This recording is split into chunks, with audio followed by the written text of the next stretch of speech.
Bismillahirrahmanirrahim. Assalamualaikum warahmatullahi wabarakatuh. Alhamdulillahirabbil alamin. Allahumma shalli ala sayyidina Muhammad wa ala ali sayyidina Muhammad. Bapak-bapak, ibu-ibu yang dimuliakan Allah, mudah-mudahan dengan berkah kita membaca Yasin Fadilat ini seluruh hajat kita dikabulkan oleh Allah Subhanahu wa taala, dan mudah-mudahan kita semua ini dimatikan oleh Allah dalam keadaan iman yang sempurna. Amin ya rabbal alamin. Bapak-bapak, ibu-ibu yang dimuliakan Allah, sebagaimana biasa memang sudah jadi kebiasaan kita dalam yasinan ini. Setelah yasinan ini 5 menit atau 10 menit itu ada kulturnya. Bapak Ibu yang dimuliakan Allah, dalam hidup ini Bapak Ibu, kalau seandainya kita tidak bawa diri kita ini dalam kebaikan, pasti keburukan itu yang akan menarik kita untuk berada di jalannya. Maka itu Bapak Ibu, kita mesti harus memilih jalan kebaikan itu untuk kita jalani. Maka itu dalam Al-Quran surah Al-Fatihah yang sering kita baca itu, ihdinas siratal mustaqim, tunjukilah kami jalan yang lurus. Jalan yang lurus itu adalah agama, maka syariat di situ. Maka kelanjutan ayatnya, siratal ladzina an'amta 'alaihim, yaitu jalan-jalan yang engkau berikan nikmat kepada mereka. Nikmat pada mereka itu adalah orang ma'rifat. Jadi disebutkan dalam surah Al-Fatihah tersebut, tunjukilah kami jalan yang lurus. Jalan yang lurus itu adalah agama, artinya syariat. Lalu kemudian jalan yang engkau berikan nikmat kepada mereka, jalan yang diberikan nikmat oleh Allah itu adalah jalan makrifat tersebut, Bapak Ibu. Maka itu Bapak Ibu, maka kita mesti harus bersyariat dan berhakikat sehingga dapat makrifat. Saya sering sekali mengatakan kepada Bapak Ibu, andaikan kita umpamakan saya meminta kepada Abang Nopiar untuk mengantarkan buku saya ini kepada Pak Udin yang ada di Panam, saya yakin kalau saya kasihkan buku ini kepada Bang Nopiar, tolong antarkan buku ini ke Pak Udin yang ada di Panam, 10 tahun tak akan sampai buku ini kepada Pak Udin. Kenapa? Karena Bang Nopiar tak kenal dengan Pak Udin. Kalaupun dipaksakan mencari data semua nama orang Udin di Panam tersebut, ketemu 1000 orang. Tanya satu-satu, kenal tidak dengan Pak Sapi, ada titipan buku, saya tak kenal dengan dia.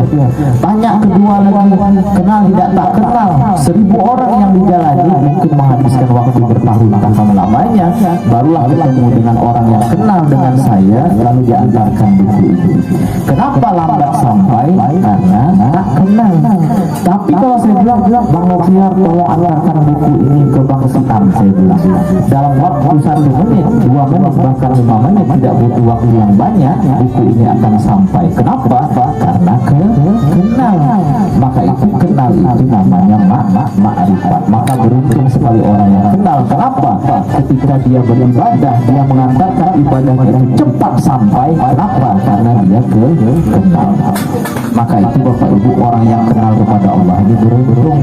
Saya sering sebutkan, Bang Nopiar punya hotel. Semua orang bisa masuk ke dalam hotel Bang Nopiar, tapi tidak semua bisa bertemu dengan yang punya hotel. Saya tak kenal dengan Bang Nopiar, masuk Bang Nopiar lewat di samping, saya santai saja, Bang Nopiar pun santai saja. Kenapa? Karena tak kenal. Lalu masuk dalam, berapa malam hari? 1 malam di hotel ini 500.000. Udah saya mau nginap malam 1 malam di hotel ini, bayar 500.000. Tapi kalau saya kenal, lewat di samping, kata Bang Nopiar, Bang Sabri, kata dia, mau ngapa? Saya mau nginap di hotel ini. Oh, ini hotel punya saya, katanya, tak perlu bayar lagi karena kita kawan. Kenapa? Karena kenal. Bayangkan Bapak Ibu, di akhirat nanti kita butuh syafaat Rasulullah. Jadi minta bantu kepada Nabi Adam tak sanggup karena pernah buat salah dalam hidup.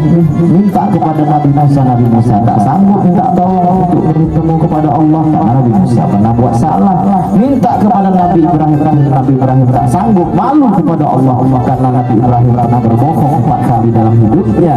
Maka satu-satunya tempat Nabi yang bisa tidak malu datang kepada Allah itu adalah Nabi Muhammad SAW. Bayangkan Bapak Ibu, lewat Nabi Muhammad di samping, kita lewat di samping, kita butuh kepada Rasulullah, tapi kita tak kenal kepada Rasulullah, kita santai, Nabi Muhammad santai. Alangkah ruginya kita butuh sahabat Nabi, lewat di samping Nabi kita tak tahu. Kenapa? Karena tidak kenal. Alangkah ruginya hidup kita. Kalau tidak kenal kepada Rasulullah saja ruginya luar biasa, apalagi kalau tidak kenal kepada Allah. Maka itu Bapak Ibu, wajiblah seluruh ibadah kita itu kita sempurnakan dengan hakikat, yaitu mengenal kepada Allah. Seluruh amalan kita itu wajib digunakan amalan yang istimewa. Agar apa? Agar kita makrifat kepada Allah tersebut. Sebab orang makrifat itu beruntung sekali. 2 rakaat dia sholat dengan makrifat kepada Allah sama bandingannya dengan 1000 rakaat orang sholat tetapi tidak kenal kepada Allah.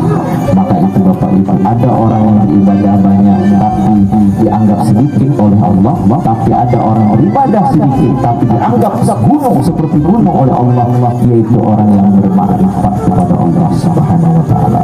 Maka itu Bapak Ibu, mudah-mudahan kita ini didudukkan oleh Allah pada makam hakikat dan makrifat, sehingga setiap hari dalam hidup kita ini kita rindu, kita cinta, kita senang kepada Allah dan kepada Rasulullah SAW.